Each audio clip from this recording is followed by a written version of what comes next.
brotherhood, multiplication, restoration. We are Sin Network. We're a family, planting churches together. Join us as we hear from leaders of this movement from across North America and discover what it really takes to plant churches everywhere for everyone. Today, we're talking with Clint Clifton, lead pastor of Pillar Church in Virginia, about how his church does residency programs for potential church planters. Clint, it's good to be with you. Thanks, man. Man, I want to jump right in and talk about residency. You are a residency guru. You're a Yoda. You're the person who's been doing it, and you're the person that we look to in a lot of ways to help us begin residencies. You know, one of our core values is that we value and we want to see multiplying churches. And the way we define multiplying churches are discovering, developing, and deploying church planting teams from within. Yeah. That if we're going to keep seeing church planters, that we got to raise them up from within. Yeah. And residencies is one of the key ways that we do that. And Yeah. you've been doing it. Talk to me a little bit about the journey of how you've been a part of doing residencies and helping others start residencies. Yeah. Well, the church I started, it's called Pillar, and when we started, of course, the church was really small. I was 23 when I started the church, and so I really, we didn't have anything to attract anyone to come learn from us. Plus, I didn't know what I was doing at all, so, but we started in the beginning, just attempting to equip our regular members with the understanding that we're in a military base, with the understanding that you're going to be somewhere else soon, whether you like it or not, you're going to be gone. And when you are, maybe the Lord will put you in a position where you could be used to start a new church, and I want you to be equipped if you find yourself in that position. That's basically where it started for us. And so I was trying to figure out ways to equip regular members to begin to see themselves as potentially church planters in the future. And even, those, for most of those guys, that was a long shot, but they were willing to go through that preparation process anyway. And so that's how it started for us. Yeah, very similar. It's like for me, just when you build it in, you're talking about military bases. I started off ministry in college ministry. Yeah, same. Very kind of I got them for a couple of years, and then they're gonna literally be deployed, out. And so you kind of had every member of residency. How did you decide? Yeah. That who would be in the residencies? It was just anybody that was willing. How in those early days, what did that look like? Yeah, no, it wasn't every member at all, but basically my grid was, do they meet the biblical qualifications I see in Timothy, Titus, and Peter? And if they do, I don't want to worry if they're called. I think we think about calling in a really strange way. It's really mystical or subjective. And so I wasn't thinking about if they're called. I was just thinking about if they're qualified. And so when I would see a man in my congregation who was pastoral in his household, he loved his family, he shepherded his kids, he was pastoral with the people around him, I saw those shepherding qualities in them, I would just sit down with the dude and say, hey, man, I don't know if you've noticed, but I've noticed that you have the kind of makeup or the gifting of a pastor. I think God might use that in the future to call you to lead a new church or to start a church. If he does, I want you to be ready for that, and I want you to have had some of the experiences that are going to equip you for that work while you're here. So you're just here for a short time. So if it's cool with you, I'd like to spend a little bit of time with you and give you some opportunities to preach and teach and do some of those muscle movements that pastors do so that you have some experience in that so that God might use that later. So were these residencies one-on-one? Did you have multiple people doing it? Yeah. Were they cohort format? What in the beginning, they were 100% one-on-one. So basically, I in terms of content, when we were doing this 15 years ago, there wasn't any content, or the only content was Keller's content, and it was so heady that I couldn't do anything. I couldn't even read it, much less use it. What we ended up doing was I wrote individual articles to the particular church planter. So I would prepare like I was preparing for a sermon with the individual needs that I knew those guys had, their weaknesses, the life-dominating sins that I felt like they needed to overcome, the things about missiology and the gospel that I felt like they needed to understand. And so I would, with a guy in mind, I've got Brian O'Day in mind or Roy Garza in mind, I would sit down in preparation for that meeting and write out thoughts for them and then just go and meet with them and walk through. How long did you do it that way? Man. One-on-one, that kind of format? Yeah. At least 6 years or 7 years. Yeah, that was how the whole thing was. And in fact, I ended up compiling a book called Church Planting Thresholds, and that book is just those articles organized, So it ended up being about 40 articles that I had written, to individual church planters. And then we went through on the back end and said, okay, how do we depersonalize this a little bit so it's not about this guy or that guy, but we take the principles out of it and hone it down. So that's how the book came about. So 6, 7 years, how long, how many guys? Yeah. How many guys was?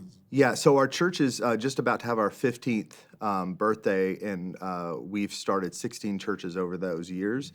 And then those churches have multiplied. I think we have a total of 28 in our family of churches. So those churches we've planted have planted almost as many as we have as a church. That's It's amazing. been really exciting. And I love the fact that you said, like, qualified. We let God worry about the calling. Are you qualified? And let me pour into the qualified. I think if there's one thing I'd say to pastors who want to multiply their churches that don't know where to start, it's exactly that. Do not worry about calling. Calling works itself out. Calling works itself out often in opportunity and circumstance. So if a person goes from point A, where they're being equipped and poured into, to point B, and they find themselves in a place where there are no churches around them and there's no gospel happening, no gospel ministry happening, the Lord can use that circumstance to begin to draw out a desire and aspiration. At the beginning of Timothy, he talks about aspiration and desire. Those things are born sometimes in circumstance. So I just say, do the equipping. You pour in, don't worry about the output. Yeah. I mean, do you have a percentage of how many people you poured into? Man, I poured into 30 people and 10 of them are pastors. Or I poured into 30 and all 30 are, is there... It seems like I should answer that question by saying, it's about half or less. It's not, though. It's almost all of them. Yeah. Honestly, I look back, the guys that I did that with, they're all pastors right now. And it's amazing. One of the other things that's interesting to me is the way the conversation begins is critical. We, as pastors, we're usually expecting someone to come to us and say, hey, pastor, I feel God calling me to start a church or to be a pastor. What do I do? And then we respond. That's not the way it's supposed to work, though, in my view. As a pastor of a person, I can go to them and say, hey, Dhati, I've noticed you're shepherding your family well, you're evangelizing your neighbors, you're bringing friends to church, you're a great small group leader, you're shepherding those people really well. Those are the qualities I've seen God use to make a great pastor. Those are the raw materials that I think God could use to make a great pastor. I don't know if God's calling you to that or not. I have no idea. But I know that if you ever wanted that, if you had the aspiration like Timothy says here, your pastor, me, would be eager to help prepare you and give you opportunities to preach and teach and learn and grow. I'm loving this. Yeah. I'm loving this. Tell me this. When did you go from one-on-one to... Group. At the church I planted, we haven't made that transition and probably won't make that transition. I really believe in the one-on-one thing. Yeah. In recent years, as you said, churches have been contacting me saying, how do you do this? And I've been going to help much larger, much more resource-heavy churches begin residencies. And of course, most of those churches have a personality associated with them, a senior pastor or somebody on their staff that people want to learn from, and so there's an attraction to them. And in situations like that, it's a little bit of a different setup, but we have done sort of cohort style, and it can work too. I think the key is the curriculum. What are you going to use? Sin Network's done a great job compiling some stuff. We got the pipeline stuff, and we've got Sin Network training. Those are fantastic. But before those existed, several churches that I was working with were using Thresholds, the material we used in our church. They just did it in more of a group setting. Like I mentioned, Keller's material has been used. There's several other churches that have developed pretty good residency material. But I think the key is the foundation of all of that is a syllabus, because really we don't just want head, we want hands, heart, head, right? In that equipping. So I want to think about how I'm going to intellectually stimulate them and help them grow theologically and methodologically in all those ways. But I also want to stimulate their heart. I want to inspire them. I want to stoke the flames of passion for Christ and fervor for Christ in them.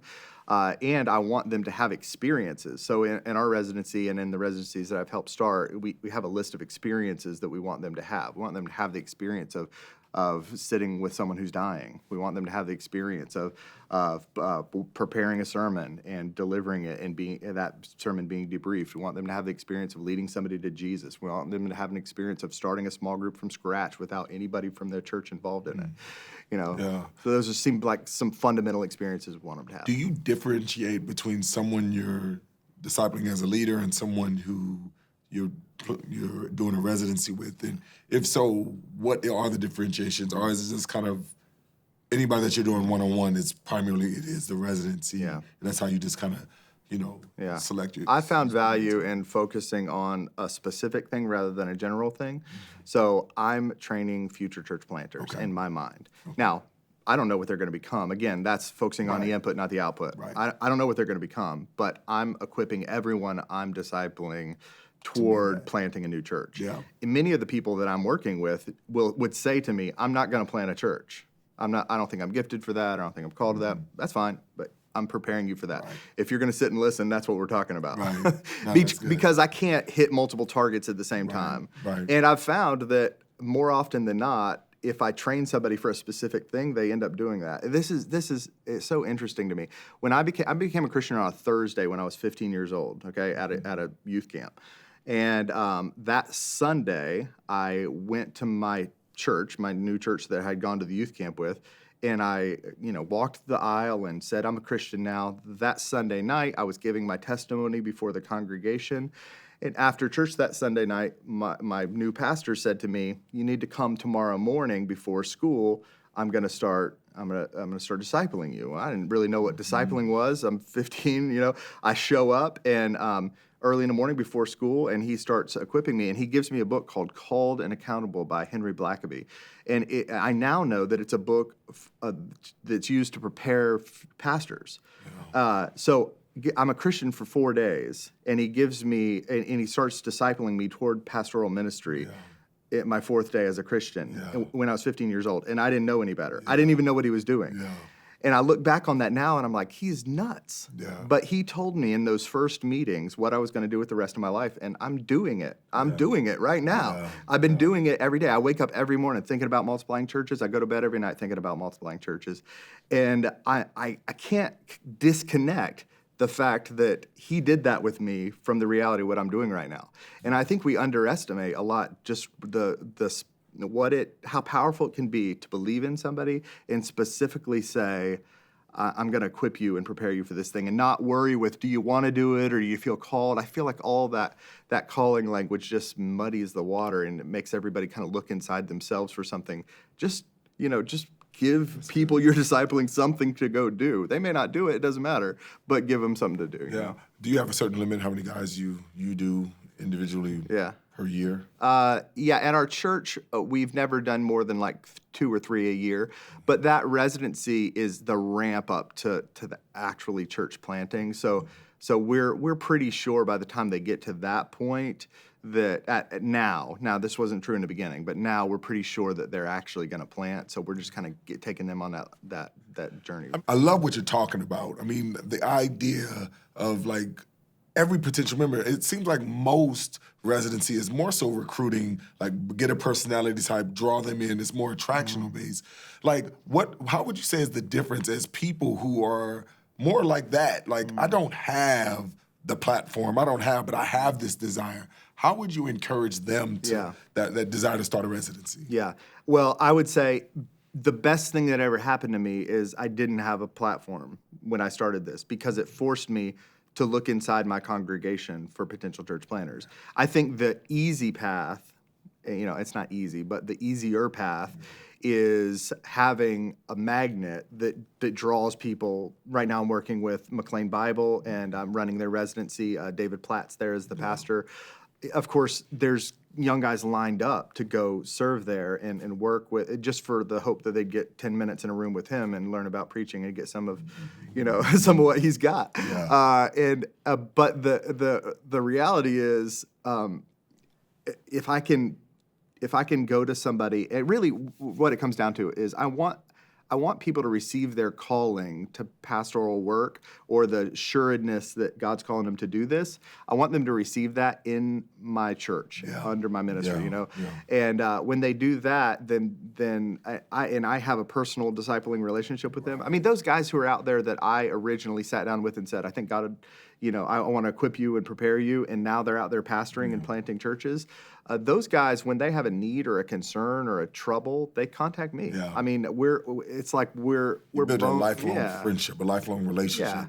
Yeah. And that's just a bond that is it's hard to build with just kind of throwing out a personality and being able to draw. Yeah. Let me, so there's all different types of people. There's all different types of residencies. You've been a part of helping a lot of people start residencies. What are some things that people need to consider, in starting a residency? Well, what would you? First of all, I'd say you don't do it in the beginning without any money. So if you expect me to say, well, you need this much money to get started, I think you'll do it better if you start it without money. So don't pay your residents and don't make it expensive. Don't just do it simply first. I love GK. Go get a job. Tell them to go get a job. Yeah, sure. I mean, well, the guys in your church have jobs, right? So just train the guys in your church that already have jobs. Okay. I love G.K. Chesterton on this subject. He says, anything worth doing is worth doing poorly at first. And I think that's brilliant because, his argument really is not that we should do things poorly, but that some things are ours to do. It's not to be given away to somebody else. So, a mom and dad, it's their job to parent their kids. Even if somebody could parent better, you don't give it away. It's your job. So even if you do it poorly at first, you got to do it because the doing it helps you get better and better and better. And every cycle, you're going to get a little bit better. You're going to learn a little bit more. And so I just think we've been doing this now 15 years. And do I do it better than I did 15 years ago? Holy smokes, yeah, of course. We do it way better. But do I regret what we did in the beginning? No, because every time we did something, every planter we failed with or messed up with or did something wrong with was a step in the process of us becoming equipped to do it really well. So, what are some of the most commonly asked questions as people that you're consulting with that are doing residency? Like, I've got a residency up and going. Man, I'm thinking through, I need to hit the restart button. And they ask you this question, like, what are some of the most common questions? Yeah, the biggest concern that people have is that they're not going to have the right substance when people get there. Like, what do I teach? Yeah. So NAM's tried to answer that question with pipeline material and S&T. Awesome. But I would just say every pastor has something to teach. Even if you've not planted the church you're in, you've learned lessons about pastoral ministry. So I would say a syllabus is a great place to start. Rather than thinking about a curriculum, think about a syllabus. So think about the books that have most impacted you in ministry and the kind of videos and just everything. Our residency literally is just this hodgepodge of articles and even photographs I've taken of charts and things over the years that have made an impact on me and that I really believe in deeply or that resonate with me deeply. Things from as practical as like how to schedule out my week to as theological as how to study the word when I'm preparing a sermon. All those things are kind of thrown in there and they're categorized, and I walk through all that stuff. And I just want to give somebody, like when I was growing up, my grandfather gave me his toolbox, and it was a homemade toolbox, and it had like old used tools in it.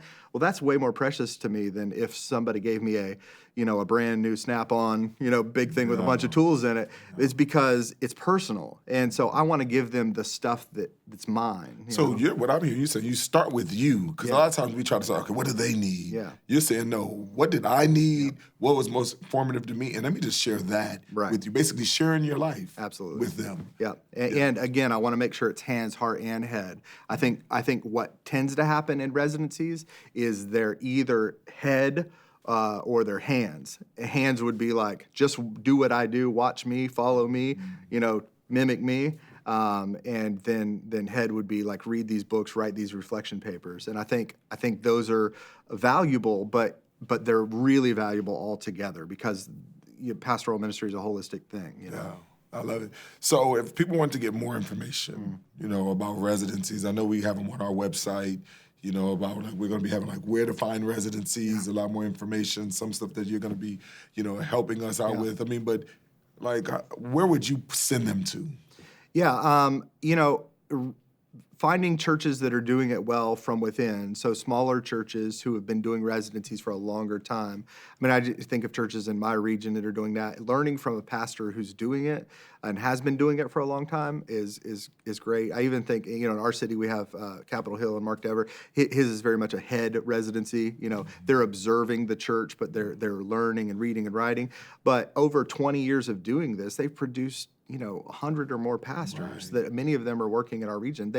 They have in a very tangible way changed the city, affected the city in a very, very real way, just because of consistently churning out every 6 months a set of residents. And so I just think get with a pastor who's been doing it for a long time, learn from them, find somebody you respect, and go learn from them. But there are places, I have a syllabus, you can email me and I can send you a syllabus. It's like a baseline syllabus that you can take that and go in and change it. Of course, NAM has things like that. Even some of the state conventions are developing that stuff now. I'm super excited about all the people that are pitching into this now. That's awesome. Yeah. Man, I appreciate it. Yeah. That's why you're Yoda, the guru. Well, Appreciate it, man. okay. You have been listening to We Are Sin Network, a resource of the North American Mission Board. For more information about today's podcast and other relevant resources, visit sendnetwork.com.